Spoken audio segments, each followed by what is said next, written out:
which takes high voltage, makes it low so the metering can read. I knew what I was doing, I was wiring. He goes, what's this?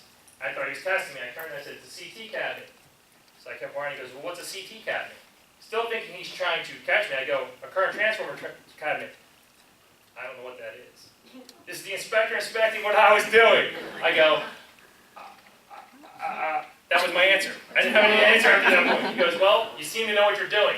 And he put a green sticker in and walked away. I'm 16 years old. My dad never stood up, never talked to my dad once. He was, technically the electrician on the job. This was the Bensalem Township inspector for 30 plus years. Oh my gosh. So, when you find things wrong in Bensalem, usually it's going to end like that stuff is all that was inspected from about 1987-ish to 1990, back through the 70s. That's when he worked there. He passed away since then, but no grounding because it's not there. So if you tell me a house that they have no grounding, you can go look for it. I can already tell you 99% likability, it's not going to be there. He didn't look for it. Other than that, that's pretty much, yes? So in Bensalem, if you have a two-prong outlet, do you have to get grounding then? No. No. And by National Electrical Code, you only still have to have a two-prong plug. That is still legal, still in the code. That's originally what we had when it was knob and tube because there was no grounded wire. Levittown didn't have grounding in it until this top section here closer to the mall, and that started somewhere around the mid-50s, late 50s when they brought it. That's why farther down Levittown only has two-prong. If you come up here closer, you'll find that some of them will have grounds because that wire changed in that middle time right there. So does the national code trump what the township wants? The township can always go supersede what is written in the National Electrical Code. Because it's the inspector, the actual township inspector, not a home inspector. The township inspector has authority having jurisdiction. What that means is if he comes in and says, I want this, that's what we will do. So a lot of times I talk to your clients, I just see your hand up. A lot of times I tell you when you send me your clients, if you have to have a township inspection, have that done first. Because whatever he says is law. Like, there's no choice. Can't argue him, can't debate him. Whether he's right or wrong, doesn't matter. He's the one signing off on it. Are you licensed in New Jersey? I do have a license I use in Jersey. What I mean by that is I actually we're two different companies. A guy who my dad had known, so I now know him, and his son, we've worked together for 30 plus years. He carries the Jersey license because of taxes. I carry the Philly license because of taxes. So we share that, so if you do have a Jersey job, I can do it. It'll just go to as funny as it sounds, a different company. Because you have to pay them to get paid because of how Jersey works, just like Philly. When he does his Philly work, I get paid, I pay him. It's just for tax purposes. So yes, I do. I had a contractor say that all the breakers now have to be protected. And All the breakers have to be protected. the GFI breakers, that's a new code. Arc fault. Any new circuit you need, any new circuit that is run has to, well, not every new circuit, most. Anything that's in a living room, bedroom, lighting, lots of areas now need arc fault breakers. That is correct. On new circuits, not on existing. That one is definitely not, at this point, true. GFIs weren't required either 25 years ago, and now they are. Any new circuits have to be those new breakers, and they're expensive, right? They are, we were just talking about that in the hallway. A regular breaker costs somewhere between $7 to $11. Arc fault breakers cost around $70. Just the breaker, the physical breaker, you need to go hand it and sit it on your counter. So it's literally 7 times as much. So, and that's not including the wire, that's just the physical device. Yes? I have two questions. Sure. You mentioned that the fuses are not allowed. Is that specific to only insurance companies will insure them? Because I had an underwriter tell me that a fuse system is still okay as long as it's intact and is operating correctly. It's not illegal. That's correct. Okay. That's not from an inspector.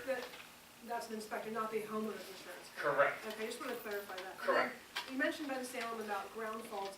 I thought that Bensalem electrical certification only requires a labeled panel, a service, cable, and a ground rod. That Correct. don't even Right, change. there's no ground rod. I'm saying a lot of them don't even have the ground rod. So they're not looking at individual No. receptacles. The ground rod is an 8-foot piece of anodized aluminum, basically, so it doesn't rust, or it doesn't actually oxidize, driven into the ground, and a copper or an aluminum wire run from that to your main service.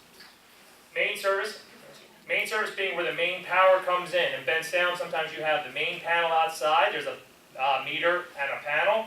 and then a wire inside. Wire inside has to be a 4-wire, 2 feeds, a neutral and a ground. So that's something else Ben Salem a lot of times will be catching, because that was missed quite a bit. Now, for the ground rod and then to the water, now does the gas also have to be bonded? Some townships, yes. Some townships, no. City of Philadelphia, yes. Everyone in the city of Philadelphia. Ben Salem's now requiring it.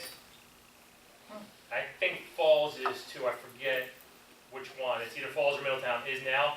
We usually do it now because it's going to come soon enough. All the townships are required. It's not something I actually want to do, as funny as it sounds. The idea is you're not grounding it technically. What's doing what's called bonding it, meaning all the metal is all one continuous metal being grounded all together, which is what's called bonding.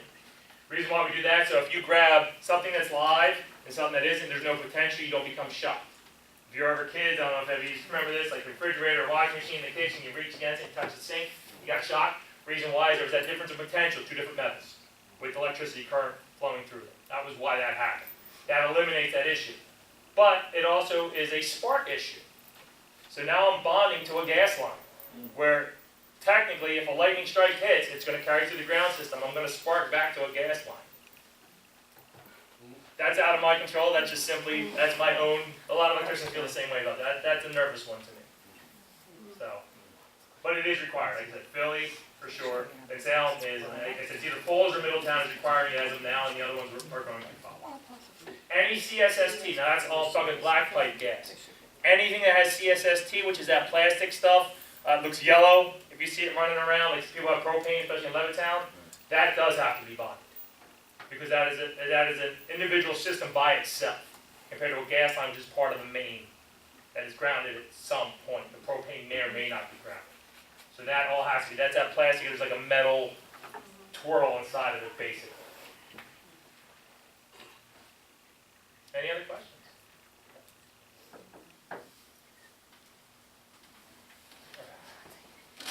Excellent.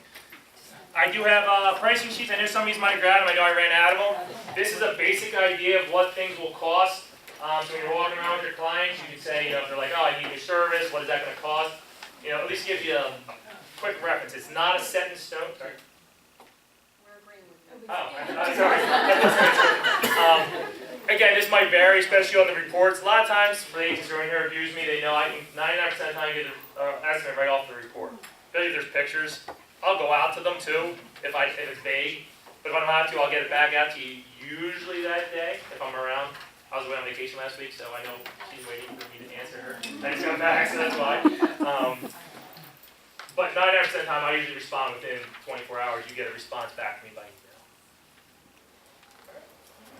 email. No problem. There's wings and hoagies, sodas.